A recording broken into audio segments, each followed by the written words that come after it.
자, 오늘 아침에 이런 일이 있었는데요. 홍준표 대구시장이 라디오 생방송 도중에 인터뷰를 하다가 전화를 끊었습니다. 어떻게 된 일일까요? 직접 듣고 오시겠습니다.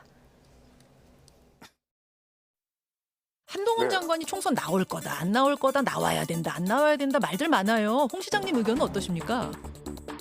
나는 의견 없어요. 총선은 총력적입니다. 지게작전이라도 끌어내야 할 파인데 누구 나오라 나오지 마라 할 수가 있어요? 모두 다 할 수 있으면 총력전으로 덤벼야지. 아니 한동훈 장관은 총선으로 가는 것보다 장관직을 유지하면서 이 정부의 어떤 상징처럼 활동하는 게 낫지 않겠느냐 이런 말도 있어서 그런데 총선에 도움되면 나가야 됩니까?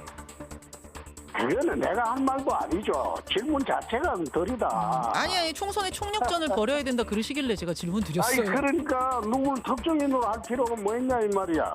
원오브 댐으로 다 하면 되지. 아 그래요. 아유 한동훈 장관 이야기는 별로 하고 싶어하지 않으시는 것 같고 이준 말을 그래 하면 안 되죠. 어? 방자합니까? 아이고 이제나 끊읍시다. 아 이상하게 말을 돌려가지고 아침부터 그래서. 아이고 죄송합니다. 아니 그러면요. 아이고, 홍 전화 시장님. 끊습니다. 아니 홍 아이, 시장님. 홍 시장님. 예. 아니 전화 이렇게 끊으시면 안 되죠. 청취자들이 듣고 계시. 끊으셨어요 지금? 네. 이제 끊습니다. 근데 말로 그냥 하시는 줄 알았는데 진행자가 죄송합니다까지 했는데 정말 끊어버리셨어요. 어느 부분에서 이렇게 화가 나셨을까요? 한동훈 장관 얘기는 별로 하고 싶어하는 것 같지 않으시고 뭐 이런 진행자 이 문장에 발언. 예, 본인이 좀 기분이 상하신 것 같은데 제 두 분 다 참 잘 알고 친한 분들이라서 참 평가하기가 좀 힘든데 예. 일단 홍준표 시장은 이런 얘기를 하는 거죠.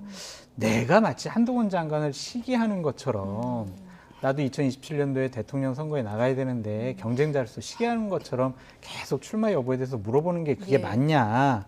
결국 무례하게 질문을 계속하는 것을 보면 내가 설화를 입을 수도 있겠다. 그 말실수하면은 큰일 나니까 내가 이제 예. 전화를 끊은 거다.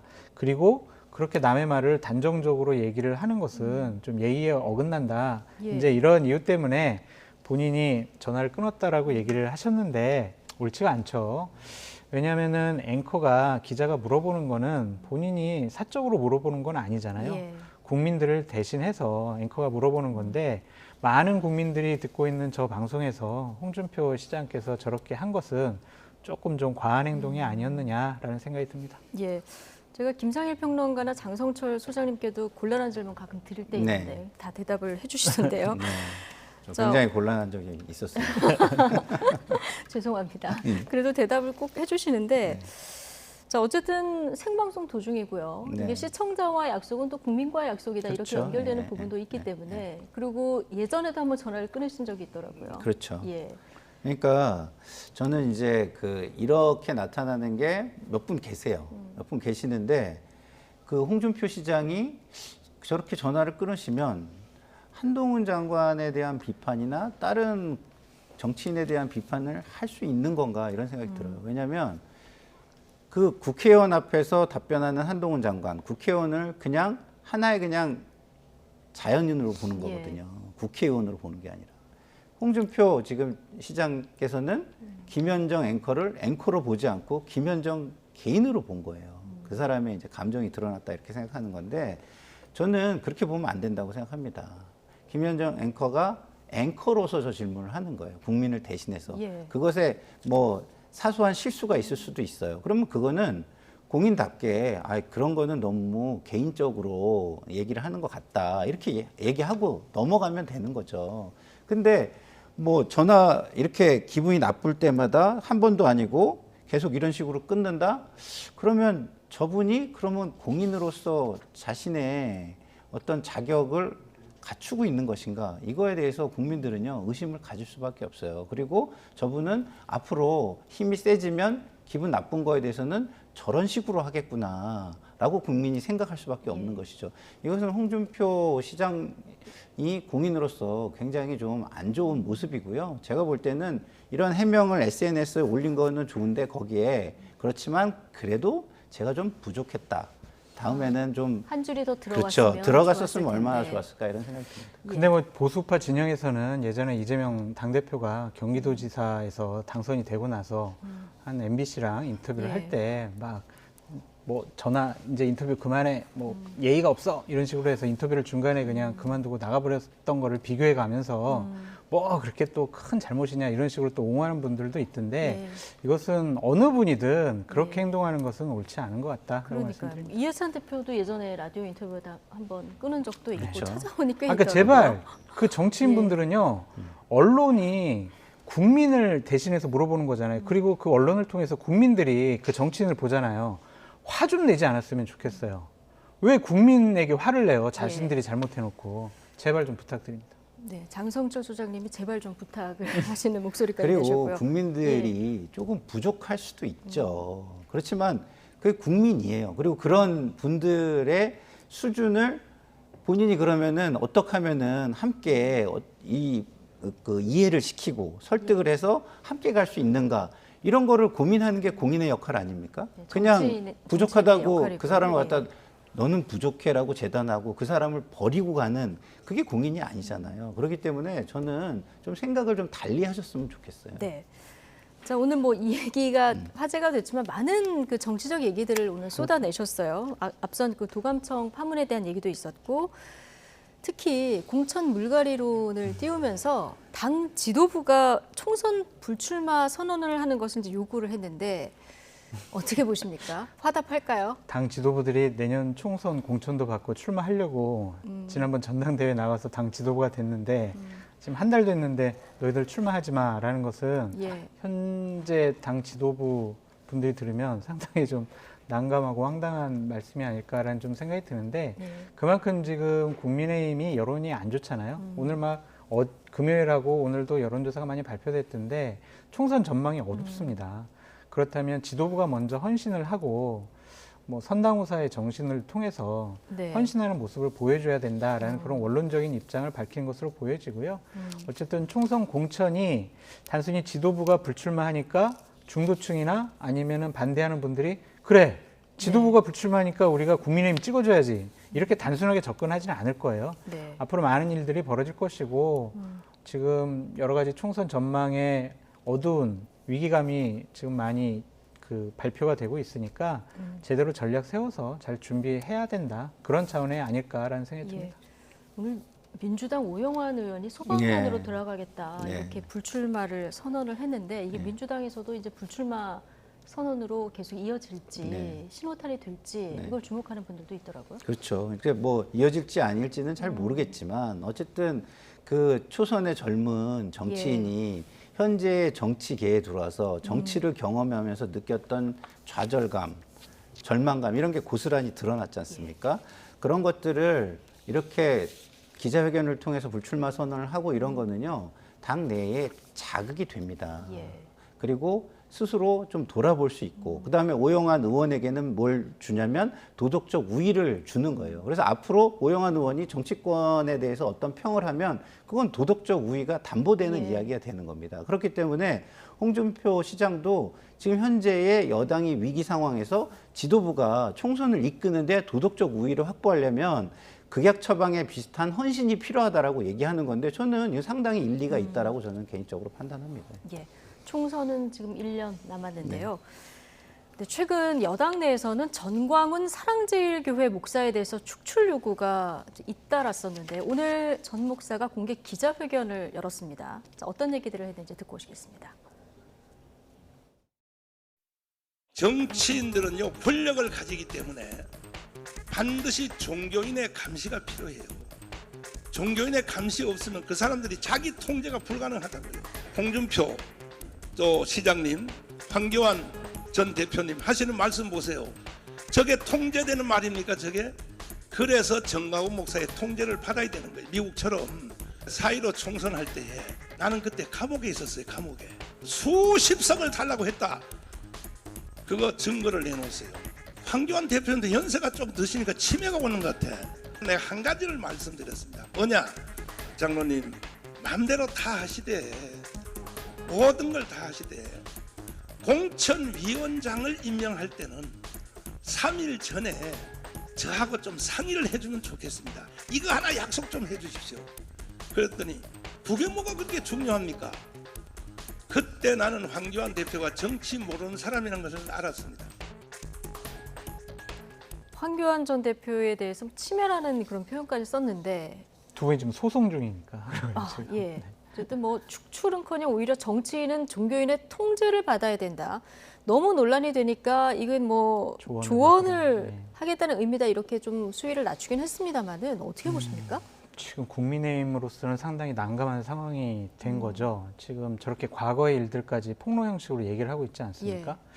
그리고 김재원 의원 같은 경우에는 정광훈 목사 때문에 수석 최고위원 되는데 큰 도움을 받았다라는 식으로 얘기를 해서 한 달 동안 지금 자숙 기간을 갖고 있는데 저분이 지금 상당히 자극적인 얘기들을 많이 하고 있어가지고 당에서 지금 어쩔 줄 몰라 하는 것 같아요. 어떻게 대응을 해야 될지. 왜냐면 그런 고마움이 있을 것 같아요. 문재인 정권 시절에 예. 국민의힘에서 막 당원들 동원해서 거리에서 집회하려고 해도 많은 분들이 모이지 않았는데 정광훈 목사가 자신들 지지자들을 모아서 뭐 여러 가지 집회 같은 것을 하면 뭐 새도 많아 보이고 목소리도 커졌고 또한 지금 국민의힘이 전신정당 때 가장 어려울 때 자유한국당에서요. 자유한국당 문재인 정권 시절에 그런 시절에 거리에서 투쟁을 함께 해왔던 분이잖아요. 그래서 상당히 좀 난감해하는 것 같다라는 좀 생각이 드는데 점점 요구하는 강도가 세지고 있고 무리한 얘기들을 상당히 많이 해서 난감할 것 같다라는 생각이 들고 어쨌든 당대표가 좀 맥을 끊어줘야 될 것 같아요. 근데 직접적으로 정광훈 목사에 대해서 언급하는 것은 적절치 않아 보이고요. 예. 좀 당대표는 애써 무시하는 전략을 취하시고 선제적인 조치는 꼭 필요해요. 이제 이게 선제적인 조치가 이미 지났죠. 김재원 의원에 대해서는 김재원 최고위원에 대해서는 좀 조치가 필요할 것 같아요. 조치를 못하면은 뒤에 김재원 최고위원 뒤에 정광훈 목사가 있으니까 제대로 경고도 못하는 거 아니야? 예. 이런 의심을 계속 받을 수밖에 없어요. 그러면 정광훈 목사에 대해서 눈치를 보는 거야. 정광훈 목사가 국민의힘이라는 보수 정당에 영향력을 끼치고 있어. 이런 식으로 계속 저희들이 생각할 수밖에 없기 때문에 근데 이미 이건 지나간 거 아닙니까? 상징적인 면에 있어서도 일단은 한 번 더 맥을 끊어줘야 된다라는 생각이 들고 지금 오늘 김기현 대표는 뭐 우리 당의 당원도 아닌데 이러면서 이제 지나갔고요. 네. 좀 심기는 불편해 보였습니다. 네. 그리고 장해찬 청년 최고위원이 좀 강하게 비판을 했거든요. 그렇죠. 그런 역할 분담한 것은 적절한 것 같아요. 장해찬 최고위원이 저렇게 강한 발언을 한 것은 좀 당대표를 대신해서 한 것으로 보여지고 예. 적절한 역할 분담이 아니었느냐라는 생각이 드는데 말로만 해서는 안 된다니까요. 어떻게 확실하게 이제 선을 긋고 맥을 끊어야 되는데 그 첫 출발점은 김재원 최고위원에 대한 징계가 아닐까라고 저는 생각해 봅니다. 예. 근데 김재원 최고위원회에서 징계를 하고 전광훈 목사에 대해서는 더 단호한 목소리를 못 내고 어떻게 보십니까? 어떻게 대응을 국민의힘이 하는 게 맞을 것 글쎄요, 같습니까? 기본적으로 정광훈 씨에 대한 평가를 제대로 하고 그 평가가 흔들리지 않게 해야죠. 제가 보면은요, 정광훈 씨는 저는 그 황교안 전 대표한테 이렇게 얘기하잖아요. 정치를 모르는 사람인 줄 알았다 그때 이렇게 네. 얘기하잖아요. 그 말하는 걸 듣고 제가 정광훈 씨 얘기하는 걸 들으면요, 저는 하느님을 모르는 사람이라는 걸 제가 알 것 같아요. 목사님인데. 예. 본인이 마치 신이 된 것처럼 신인 것처럼 착각하고 계시는 것 같아요. 정치인을 종교인이 통제해야 된다? 이게 중세잖아요, 중세. 예. 중세 어땠습니까? 신의 이름으로 모든 걸 다 재단을 했어요. 그래서 뭐 신의 이름으로 너는 코가 좀 이상하게 생긴 것 같아. 그러면 코를 절단을 하고 신의 이름으로 너는 좀 살이 이렇게 어디 틀에 넣었을 때 삐져나오면 안 될 것 같아요. 살을 도려내고 이런 것까지도 한 때가 그때예요. 하나님의 이름이면 너무 절대적이니까. 그게 종교거든요. 너무 절대적으로 가는 것은 인간 세상에서 있을 수가 없습니다. 인간은 너무너무 다양하거든요. 그런 다양성을 인정하는 게 인본주의의 출발이라고 저는 생각하는데 이분은 제가 볼 때는 지금 너무 과해요. 예? 그리고 지금 이렇게 과한 분한테 국민의힘이 끌려가는 모습 내지는 동조하는 모습을 보인다? 그럼 제가 볼 때는 그거는 공당으로서의 어떤 국민에 대한 책임과 신의를 저버리는 거라고 저는 보고요. 예. 자기의 이익만을 위해서 그렇게 끌려가는 것으로 보일 수밖에 없다. 그렇기 때문에 저는 이 정광훈 씨에 대한 어떤 딱 기준 내지는 정의 이걸 내려서 정광훈 씨는 이런 사람이고 뭐 이거는 말이 안 된다. 이런 얘기를 지속적으로 예. 해줘야 된다. 저는 그렇게 생각합니다. 수십 명 공천 요구가 있었다. 황교안 전 대표가 이렇게 얘기하니까 나 감옥에 있었는데 어떻게 아느냐, 이렇게 어떻게 하느냐 이렇게 얘기를 하면서 한 얘기가 조금 전에 들어보셨지만 그래도 공천관리위원장 인선할 땐 나랑 상의를 좀 해달라 이렇게 얘기를 했다는 거예요. 그러니까 그게 무슨 얘기냐면 공천관리위원장을 내가 추천할 테니까 내가 추천한 사람을 공천관리위원장 시켜줘. 이런 요구가 들어간 거겠죠. 당의 공천은 공천관리위원장이 아마 전적인 권한을 갖고 있다고 봐야 될 거예요. 최고위원회의나 아니면 당대표는 그냥 형식적인 추인 절차만 예. 밟거든요. 그렇다면은 뭐 황교안 대표가 뭐 다른 소리를 한 것이 같지가 않다라는 좀 생각이 드는데 정광훈 목사는 목사잖아요. 그래서 뭐 제발 목회자 일 열심히 하셨으면 좋겠고 본인이 또 자유통일당 당원이거든요. 그러니까 국민의힘 당원도 아니잖아요. 그러니까 거기에 신경 쓰지 마시고 예. 본인 역할이나 좀 잘 하시라라고 말씀드리고 싶어요. 예. 자, 전광훈 목사와 국민의힘 관계에 대해서 얘기를 해봤고요. 자, 민주당으로 넘어가서 자, 민주당은 또 이 팬덤 정치와 어떻게 관계를 설정해야 되냐 이 얘기를 좀 해볼 텐데 오늘 친이낙연계 연대와 공생이 국회에서 심포지엄을 했는데 이 팬덤 정치가 매우 위험하다 이런 비판의 목소리가 나왔습니다. 지금 보시는 것처럼 신경민 의원 같은 경우는 유튜버 무당들과 저질 정치인들이 결합해서 당을 주무른다 이런 표현까지 했더라고요. 네. 그러니까 팬덤 정치 그 자체가 좋은 쪽으로 작용할 수 있게 자꾸 그것이 어떤 식으로 작동을 해야 되는지 이런 이야기를 많이 해야 되거든요. 그런데 지금은 그런 게 아니라 팬덤 정치가 정치인을 조종하려고 하거나 과도하게 정치에 개입하려고 하는 그리고 제도를 넘어서려고 하는 게 지금 나타나고 있는 거예요. 왜냐하면 정당이라는 건 시스템이거든요. 제도가 존재하는 거거든요. 그 안에 제도를 따라가면 돼요. 그러니까 제가 제 주장이 있지만 제 주장이 관철이 안 된다고 해서 제가 과도한 행동을 하면 그 제도를 무시하는 거잖아요. 근데 지금 팬덤 정치가 좀 수적 우세, 아니면은 목소리의 좀 강함, 이걸 가지고 제도를 누르려고 하는 형태로 지금 나타나고 있고, 그리고 거기에서 또 국회의원들을 조정하려는 형태로 나타나 있고, 그런데 여기에서 그런 행태를 또 악용해가지고 자기 이익을 취하려고 하는 정치인들이 나타난 것, 내지는 유튜버들, 이 뭐 경제적 이익과 그런 정치적인 이익을 위해서 나타난 것, 이것은 굉장히 안 좋은 현상이다 이런 생각이 들고요. 그런 면에서 민생과 공생인가요? 연대와 공생. 예. 연대와 공생에 나와서 이야기한 신경민 전 의원이나 홍영표 의원의 말은요, 저는 벌써 나왔어야 되는 얘기다. 인제 나온 것이 오히려 좀 너무 늦었다 이런 생각이 들고요. 정치인들은 본인이 그것으로서 피해를 입더라도 역사를 바로 세우기 위해서 역사에 그리고 바른 목소리를 낸 사람으로서 남는 것만으로도 저는 정치인으로서 훌륭한 모습이라고 저는 생각합니다. 그런 걸 위해서라도 이제부터라도 뭐 무조건 공격하라는 뜻이 아니라 팬덤 정치가 어떻게 가는 것이 정치 발전에 도움이 되는지를 이야기하면서 지금의 행태는 그러다. 무조건 지금의 행태만 그런 것만 또 공격을 하다 보면 그게 또 싸움이 되지 않겠습니까? 그래서 바른 방향도 같이 이야기를 하면서 이것을 좀 설득하는 노력, 이걸 좀 해줬으면 좋겠다 이런 생각이 듭니다. 예. 어쨌든 지금의 민주당의 극단적인 팬덤이라고 하면은 이재명 대표를 지지하는 이제 개딸을 떠올리시는 분들이 많기 때문에 이낙연 전 대표가 일시 귀국하지 않았습니까? 이 시점하고 맞물려서 뭐 여러 가지 또 해석들이 나오더라고요. 근데 이제 오늘인가요? 이재명 당대표가 이제 조문을 하면서 여러 가지 원론적인 얘기를 하셨죠. 뭐 미국에서 강연하시는 거 잘 들었습니다. 했죠? 어제였나요? 네, 강연하는 거 잘 들었습니다라고 하고 이낙연 전 대표 같은 경우에는 당을 잘 이끌어 주십시오라는 원론적인 얘기를 했어요. 탐색전이라고 봐야 될까요? 아니면은 서로 눈치 싸움 한 것으로 봐야 될까요? 지금 이낙연 대표가 6월 말쯤에 이제 완전히 귀국한다고 그러잖아요.